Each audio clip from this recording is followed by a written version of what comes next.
Un cordial saludo, espero que se encuentren muy bien. Les cuento que ayer estuve en la fiesta del libro y la cultura en la ciudad de Medellín, Colombia, y allí tuve la oportunidad de conocer a la autora de este libro, a la escritora rusa Anastasia Espinel Suárez, y ella decidió compartir con la Universidad Nómada unas reflexiones muy interesantes sobre cómo incursionó en la historia, en la escritura, en la novela histórica, y también hablamos de algunos temas históricos y políticos muy interesantes como la Guerra Fría y como el conflicto entre Rusia y Ucrania. Ella está en un proceso de traducción de obras rusas al idioma castellano. Vamos a escuchar lo que la escritora Anastasia nos dijo en exclusiva para la Universidad Nómada. Muchas gracias, Wilmer, por su interés hacia mi obra. Le voy a decir que esto, necesidad de averiguar, de investigar, de escribir, lo he tenido siempre. Tal vez siempre he sido muy curiosa por naturaleza. Cualquier, digamos, lugar nuevo, desde niña siempre me llamaba atención. Y no sé por qué, siempre desde pequeña, cuando veía unas ruinas antiguas o, por ejemplo, una roca con una pintura rupestre, cualquier otro, sí, digamos, vínculo con la antigüedad. Y en Rusia, por suerte, hay muchos sitios así. Mi país natal tiene una historia muy interesante. Siempre sentía que esto es lo mío. Siempre me atraía, siempre quería saber más, aprender más y luego tal vez interpretarlo a mi propia manera. Así aparecieron mis primeros escritos porque yo de una vez traté como si trasladar al lector a este mundo. No solo a través de la vista, sino para que tal vez sintiera el frío, el color, el calor, los olores de aquel lugar, como si tratar de viajar en el tiempo, en pleno sentido de la palabra. Pues le voy a decir que durante la mayor parte de mi vida consciente no he sentido eso de la Guerra Fría, porque como se sabe, la famosa perestroika de Gorbachev comenzó cuando yo era una adolescente, por ahí de 14, 15 años, la edad en que uno comienza como a mirar el mundo. Y le voy a contar que a mí me tocó la época de estudio de la historia bastante difícil, pero al mismo tiempo incomparable. Porque imagínense, se desmoronó el viejo sistema de la antigua Unión Soviética y muchos antiguos manuales de historia quedaron de una vez reconocidos como anacrónicos y el nuevo sistema de enseñanza aún no se había formado, el que existe ahora, por ejemplo, porque ya han pasado varias décadas. Y precisamente nuestra generación de historiadores que se había formado en aquella época, estoy hablando de la segunda mitad de los 80, la década de los 90, la generación, digamos, de la última década del siglo XX, nosotros como que tuvimos la oportunidad de abrir nuestro propio camino, sin depender de ninguna escuela académica. Es difícil, por supuesto, cuando apenas eres estudiante y no tienes, digamos, a alguien tan reconocido a quien orientarte, pero por otro lado te permite abrir camino propio, buscar, digamos, tu propio rumbo en este mar que inmenso, sin límites, que es la historia, y tal vez por eso aprendimos a expresar nuestras ideas de una forma bastante atípica, bastante original. Es decir, yo considero que en esta época, los 80, los 90, era como que más fácil buscar tu propio camino. Anastasia, muchas gracias por esta respuesta. También me interesa mucho saber cómo has leído el conflicto en el Donbass desde tu punto de vista histórico y crítico. Para ti, ¿cuándo empieza el conflicto? ¿Hace 8 años? ¿O es un conflicto que para ti tiene raíces desde 1991, cuando se separa la antigua Unión Soviética del todo? ¿Cuál es tu lectura? Porque ayer cuando estabas hablando de la novela mencionaste como ejemplo la guerra entre Rusia y Ucrania. ¿Cuál es tu perspectiva al respecto? Yo considero que es una guerra completamente creada por un tercer agente, por un país que, como se sabe, siempre está detrás de todos los conflictos en el mundo, tal como ha pretendido siempre enfrentar naciones vecinos y ganarse, digamos, y ganarse sus propios intereses con manos ajenos. Yo creo que usted imagina de qué país está hablando. Y para mí, como para todos, la mayoría de, como se sabe, de los rusos y los ucranianos, muchos rusos tenemos raíces en Ucrania, muchos ucranianos tienen raíces familiares, amigos en Rusia, es solo una tragedia y un conflicto creado artificialmente por una tercera fuerza.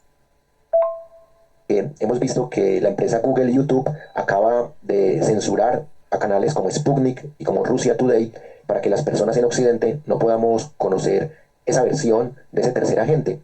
En ese sentido, me gustaría que me des tu concepto de estos canales de televisión y el papel que han jugado en el conflicto.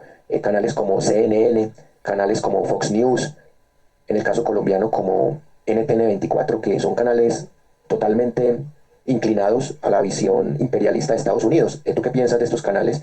Y también qué piensas de los canales rusos que han sido censurados para Occidente, como Russia Today y como Sputnik.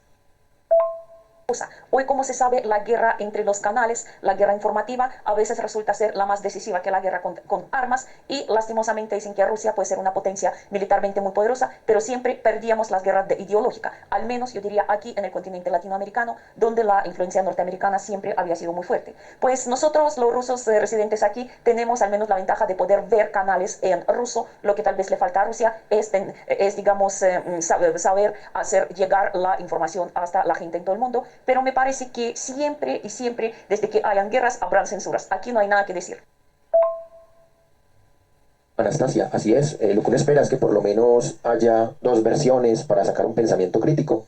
A propósito de eso, también he visto que Alejandro Magno ha sido un personaje interpretado de muchas maneras y también quisiera que nos contara cuál es su visión de Alejandro Magno, no solamente en las novelas, sino también como un objeto de estudio histórico desde la academia. Él aparece visto desde diferentes perspectivas, desde por ejemplo la perspectiva de su maestro Aristóteles, desde la perspectiva de Lisipo, quien era el único artista a quien Alejandro Magno en vida permitía crear sus retratos, es decir, también lo conocía perfectamente, desde el punto de vista de sus amigos, más que todo Ptolomeo, a su vez compañero sentimental de Thais, y por supuesto desde la perspectiva de la misma narradora, Thais, la hetaira ateniense, la hetaira más famosa de su época, participante de las campañas de Alejandro, y también, como dicen, que la única mujer que al menos una sola vez en su vida logró someterlo a su propia voluntad. Así que yo creo que ya solo en esta novela Alejandro aparece como un personaje muy y muy distinto, visto por cada uno de estos personajes, y desde la protagonista, desde otras personas que lo conocían personalmente, y me parece que por más tiempo que nos separa de aquella época, más controvertido, más discutido será la figura de Alejandro. Hay hombres que son realmente inmortales y nunca dejarán de perturbar nuestras mentes. Anastasia, muchas gracias por conceder esta entrevista a nuestro proyecto de Universidad Nómada. Tengo una última pregunta para hacerte y es, ¿cómo fue tu primera vez en Colombia, tu llegada? ¿Por qué resides en Bucaramanga y te has amañado y ya no vives en Rusia, que es tu tierra natal? Y de nuevo te reitero el agradecimiento por concedernos esta entrevista y esperamos que muy pronto podamos hacerla en StreamYard, en video, para toda nuestra comunidad en el canal de YouTube de la Universidad Nómada. Oportunidad de conocer algunos otros países de Centro y Suramérica, sentí que sí, que puedo vivir en este continente, es una tierra muy acogedora. En Colombia estoy viviendo desde hace más de 20 años, aquí digamos ya está mi familia, están mis raíces, está todo, pero eso no quiere decir que he olvidado a Rusia y Ucrania, los otros dos países que amo de todo corazón. Espero que tarde o temprano todo entre nuestros pueblos se arregla, entre estos dos pueblos hermanos, y aunque digamos ya no resido ahí, pero sí he visitado Rusia en varias ocasiones y considero que lo mejor que puedo hacer ahora por Rusia, por todos mis raíces, es traducir al español, popularizar la obra de autores rusos, ucranianos, bielorrusos, que hasta el momento han sido completamente desconocidos para el lector colombiano, para el lector hispanoparlante en general. Anastasia, me alegra mucho que te hayas amañado en Colombia. Con razón hablas también el español porque ya veo que llevas muy buen tiempo en nuestro país. Espero que puedas traducir bastantes obras del ruso al castellano y que también estés contándonos cuáles son tus proyectos, cómo sigue la trilogía, cuándo sale la segunda, la tercera parte, y también que muy pronto podamos profundizar estos temas de esta entrevista en audio y que la hagamos en video. Te envío un abrazo muy grande, te deseo un feliz viaje y muy pronto seguiremos acá compartiendo con la Universidad Nómada. Muchas gracias por conceder esta entrevista y nos veremos muy pronto y gracias a toda la gente que nos escuchó. Gracias a ti por la entrevista y nos vemos. Esa fue la entrevista que nos concedió la autora de más de 20 libros, entre ellos este precisamente que se llama Thais de Atenas, un libro muy recomendado que para Colombia y en castellano fue publicado por la editorial EAFIT. Voy a leerles la contraportada del libro porque es bien interesante. Dice: desde el siglo XIX, la llamada novela histórica ha sido uno de los subgéneros literarios preferidos entre los lectores. Por eso, no es extraño que estas obras narrativas y las series de reconstrucción histórica en canales televisivos sean hoy fenómenos de audiencia inusitados. Las nuevas generaciones tienen curiosidad y avidez por conocer el pasado, su pasado, el que también les pertenece como herederos de la tradición de Occidente. Y sí, además se trata de obras que despiertan la imaginación y la fantasía. La tarea de llevarlas hasta ellos será grata y fructífera.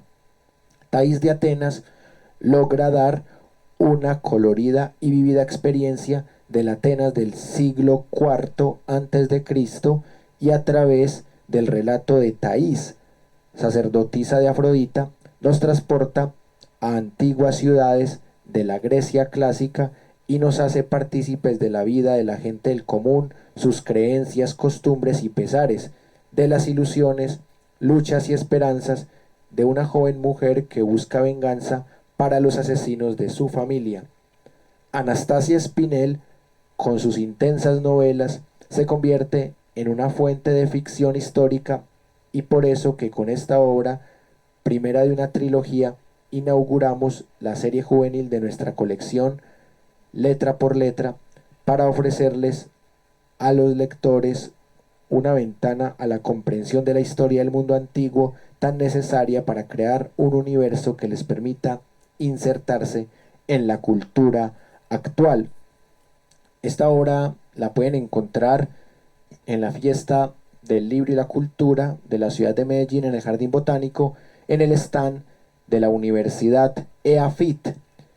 Vale por precio de feria 40.000 pesos y usualmente vale 50.000 pesos en época que no es de feria. Aprovechen para comprarla para que repasen y aprendan unos conceptos muy interesantes de la Grecia clásica, de la Grecia de Alejandro Magno y de Thais de Atenas. Y espero que muy prontamente Anastasia nos pueda acompañar en una videollamada en StreamYard para que conozcamos con mayor profundidad las tesis de sus obras y los contextos en los que las obras han sido escritas. Sí, solamente compartimos la entrevista en audio porque tenemos unas fallas técnicas por solucionar, así que la próxima vez vamos a tener las palabras de Anastasia de una manera audiovisual, así que espero que estén muy atentos y muy atentas a esta segunda parte.